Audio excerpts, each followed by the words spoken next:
And so we went through Romans chapter 13, and one of the issues that we raised is the fact that Romans chapter 13 plainly presents to us a governing authority that is punishing evil and rewarding good. And that means that there is an understanding and, in fact, a submission on the part of the governing authority to the external definition of what is good and evil. We live in God's world. It is a created world. You try to rebel against that, human flourishing isn't going to take place. So when Paul is speaking of the governing authorities and he describes them, he says, rulers are not a cause of fear for good behavior, but for evil. So let's make application to the stories at the top of the program. Is it a good thing or an evil thing for parents to pray for their children, that their children will grow up in the nurture and admonition of the Lord, that boys will grow up to be men who will worship and serve Christ, that women will grow up to be mothers who will raise godly children in the nurture and admonition of Christ? Is that a good thing for Christian parents to do? Answer's obvious. Australia, in Victoria, the governing authorities are saying that's a bad thing. That they are defined as a bad thing. And from whence are they drawing this definition? From a counter-Christian worldview. The culture of death, which is all around us. So the government becomes a minister of what? The culture of death. Because it's deriving its definition of good and evil from the culture of death. So when Paul says, for rulers are not a cause of fear for good behavior, but for evil, do you want to have no fear of authority? Do what is good, and you will have praise from the same. If you allow the state to determine what is good, it says, ta agathon, the good.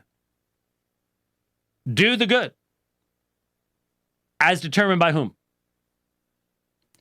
It is, I think, absolutely plain that to try to force Paul to be saying, do what the state says is good, rather than what God says is good from his worldview, his creation worldview, is absurd. When the early Christians went out at night and rescued babies that had been exposed on the garbage piles in the city of Rome, their form of abortion, what they were doing was good. The Roman people thought it was stupid and evil, but they thought it was good, and they were right. They were doing the right thing. And when the Roman state began telling Christians that they could no longer gather and meet, they continued to do so. So evidently, Paul's exhortation from certain people's perspectives, as quickly as the days of Tacitus had been forgotten, because the Christians kept meeting, which is why they were thrown to lions. The Christians continued, when told to offer the pinch of incense to Caesar, not to do so. Even though you could make a very strong two-sphere argument that you're just pinch of incense. You're doing it for the good of the society. You're keeping society, you're saving life. It's for the greater good. You could have made that argument. And if we lived in that day, there are certain people that would be making that argument. There's no two ways about it. Now, in that context, I, at the beginning, pointed out, just in passing, that huper ekousis the governing authorities might mean the authorities that have moral excellence and superiority. That there are commentators that interpret it in that way. I said, I don't know that you really can prove it one way or the other, but that we end up pretty much coming to the same point one way or the other, because when Romans 13:14 says, it is a minister of God for your good. It is a minister of God for your good. That ta agathon, same phrase that we use in verse 3, is defined by God's law. It's not defined by the state. It's defined by God's law. And so whether you go the Stanley Porter route and just simply say these are the morally excellent authorities, or you say, no, it's governing authorities, but this is describing what governing authorities and what the limitations of their authority are. And the argument includes within it a couple of factors. The state is dependent upon God's revelation for what is good. The state does not have an autonomous capacity to discern what is good. That's what's so wrong about where we are right now. That's why I say globally, we are moving into a time of crisis at warp speed. Because the Great Reset is based upon human autonomy.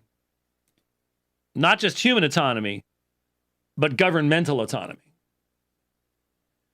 And that will self-destruct, I hope, quickly, but it may not be quickly. In God's economy, it will be quickly from his perspective, but it could be generations. I hope it's not that way. But to be honest with you, the faster the collapse, the more catastrophic it'll be. And we are talking about many, many, many people dying. There's no question about this. Starvation, disease, war. We have nuclear weapons on this planet. And it would be wonderful if we didn't have nuclear weapons on this planet. Or if the only reason we had nuclear weapons on this planet was to keep movies like Greenland from ever coming true. That was a bit of a divergence. It's going to collapse because when you try to build a world while ignoring the God who gave you the instruction manual, you're going to fail. And even with all of mankind's technology, it's going to fail.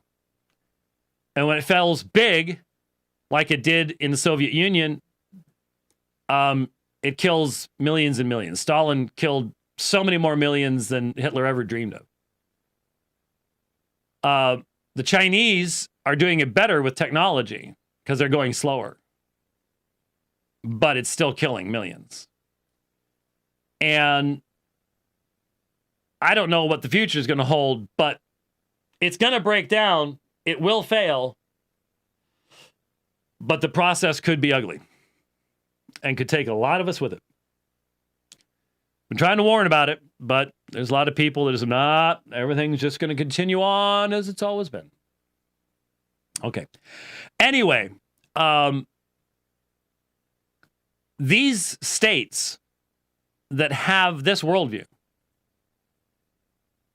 have no basis for defining good and evil. Therefore, I had some people ask me after that last program, for it is a diakonos of God for you, eis ta agathon. Okay, if this is Paul, and a lot of these people just won't put this into a Pauline context. They won't put it into the context in which he lived and ministered. They won't put it in the context of his other epistles. And what is ta agathon? How does he define it? How do you describe God's law? Agathon. It's good. It's good. God's law is good. Okay. So I had people ask me, so if you have a government that derives ta agathon from that which is actually ta kakan, which are all terms that he uses here, from the evil, then is it a minister of God for your good? Obviously not. Don't try to connect ta agathon to Romans 8 and say, well, God works all things for the good. He's not talking about the good as defined by law. He's not talking about the good as opposite evil. He's talking about God's eternal purpose there. If you try to do that, you're turning Paul in his head. You've got a purpose for this. You've got a reason why you're doing this.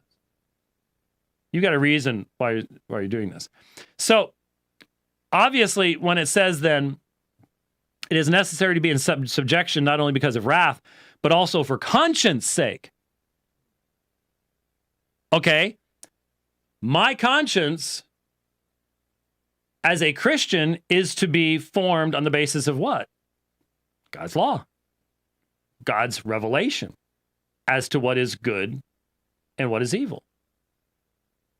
So, my conscience says I'm to pray for my grandchildren, whether the law says I do so or not.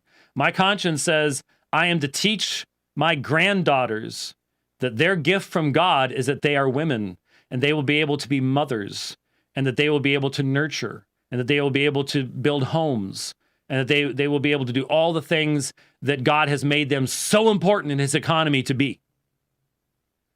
And the state says, that's wrong. I'm stereotyping. I'm in the patriarchy. Blah, blah, blah, blah, blah, blah, blah. Is my conscience supposed to bow to what the state says? What? Same thing. What about the Christian conscience that says, I am to gather under the authority of the preaching of the word of God? And I am to pray with God's people, and I am to partake of the Lord's Supper, and we are to baptize new believers. This is the function of the church. This is the church's sovereignty. So when it says, for because of this you also pay taxes, so again, we're talking government authorities. For rulers are servants of God, devoting themselves to what? To this very thing. What's this very thing? The promotion of good and the punishment of evil, defined by God's law. There isn't any question about this. There isn't any question about this. The question comes when you then apply these things to evil systems. Now, every governmental system is imperfect. Every governmental system is imperfect. That's why you have the church saying, here, no farther, and you have the church saying to the government, no, that is, he who has risen from the dead says, this is my law. You know, I know this isn't the way of most of us think. But read Psalm 2 again. Read Psalm 110 again. We love, I'm preaching on this Sunday night. Get ready. Get a deep seat. I don't know how I'm going to fit it in my time frame. I'm probably not going to. Apologia moms bring extra snacks on Sunday night. And maybe an extra diaper. It's going to be like Jeff's preaching. Yeah, definitely. No two ways about it. But we love quoting, the Lord said to my Lord, sit at my right hand until I make your enemies your footstool. But we don't quote the next verse. The Lord stretches forth your mighty scepter from Zion. The Messiah's mighty scepter is stretched forth by the Lord from Zion. Rule over your enemies. That's the command.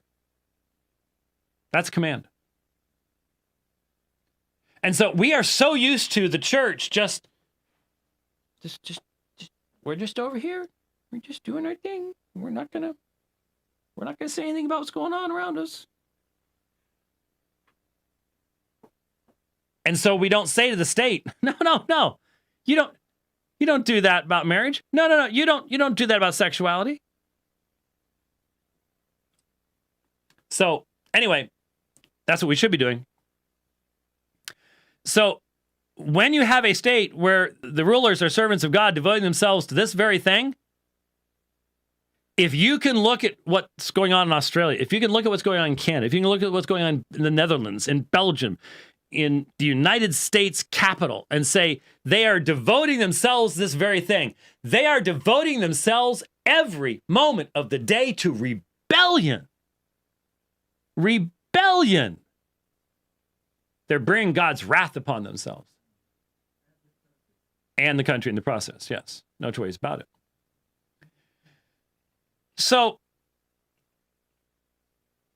Paul is saying that there is to be law, there is to be subjection to governing authorities, but that is a qualified subjection. It is always under the context that God gets to define what human flourishing is. And here's where today, well, think about it. There's been one, starting in the last century, we had governmental systems that were atheistic. Not pagan like Rome. They ended up becoming that way. But Rome allowed for theism, and as such allowed that the gods had authority over the state.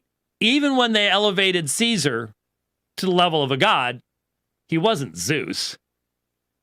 There was still, within the Roman worldview, the necessity of continuing ethical, moral standards and norms. And when that started breaking down, that's when Rome went boom. Okay? What the world did not have that it has now is Darwin. It's Darwin. Darwin provided a means for mankind to become an animal and the state to become God. And so now we can have a thoroughly secular state where you have an organization of accidents determining what is best for all other accidents, none of which have transcendent value. That is the perfect storm for the sinfulness of man. We've never faced, until last century with Stalin and that atheism, we've never faced this kind of an evil before. But Stalin didn't have our Stalin didn't have our technology. And now it's here. And Stalin did not have the advanced degradation of medical technology, abortion, infanticide that we have today. I had not occurred to me. There's one other piece of the state in the place of God and the population in the place of animals. The state rules over the population like they would govern and manipulate the animals. Well, but they're animals themselves. We're like the cows in the pen. Yeah. And they get to determine how many cows there need to be. And if you got excess cows? Exactly. Oh, yeah, of course. Oh, wow. Of course. Of course. So we are now, nobody has expertise, the final expertise, in the perfect application of these biblical principles in this context. We can look back at what happened under Russian, Soviet domination. We can look at what's been going on in China, the horrific human rights abuses in North Korea, the culture of death writ large in North Korea. We can see all that. But we're talking on a global scale. We're talking with taking what's going on in the CCP global. And as Christians, we're going to have disagreements. But what we can't disagree about is that Romans 13 is not telling us that when you have a government like the Chinese communists doing what they're doing, dynamiting churches, sterilizing Uyghur Muslims, and it's not just the Uyghurs they're doing it to, I can assure you of that. That we're supposed to go, that's a minister for our good. If you've gone there, there's something else operating in your system, in your worldview, someplace. I'm just telling you that right now. So we know from Romans 13, God's will for the world is an ordered will. Why? Because he established the first and most primary foundational form of order amongst men, the family. That's the foundation of everything else. And we know that all authority comes from God. And hence, anyone who is given authority will be judged by God. And we know that God has a purpose. God had a purpose in having Nero Caesar. And God had a purpose in Caligula. If you know anything about either one of them. Ugh. When I do that, some people go, oh, they must have been nasty. Oh, you don't know. Most history books clean things up just a little bit. But we know that they were judged by God, but they were placed there for a purpose. But if you must distinguish between saying that, well, God is, it's you don't want to fall into the Leighton Flowers stuff. Well, I'm just predestined by God to believe in free will. That kind of, I'm going to completely ignore the fact that God's sovereign decree also creates time and makes creatures responsible in time. I'm going to conflate the two. I'm going to flatten it all out and turn it into a pancake and make little jokes about it. You can't do that in this area either. If an authority exists, God created it. It will still be judged by God. And that does not change the reality that if that authority enters into rebellion against God, that you are not to follow that authority in rebellion. Now, right now, it does seem very clear to me that this great reset is incrementally seeking to encroach and finally get rid of all competition. This is a totalitarian movement. You can see it in poor Grogu's friend who got fired. It's totalitarian. You have to think exactly as we think. And so it's been being done incrementally, but it's going to accelerate as to the demands that the state is going to make of the church, until the church simply becomes an extension of the state. That's what you have in the CCP. I've seen statements from people who tried to go the middle route with state-approved churches. And I guess some people who are pushing the Romans 13 thing, that's all they can say. I can't see how these people would not be saying that the free church in China is unbiblical. In fact, I think they'd have to argue that the Christians who are in prison in China are rightfully in prison. Because the church said you're not to meet. The church just raided the early rain church again for having homeschool. And if the state has said that you're not to homeschool your children, then that's minister of God for your good, right? Is that where you're going to go? There will be people who go there. There are already people who are there. That's reality. That's fact.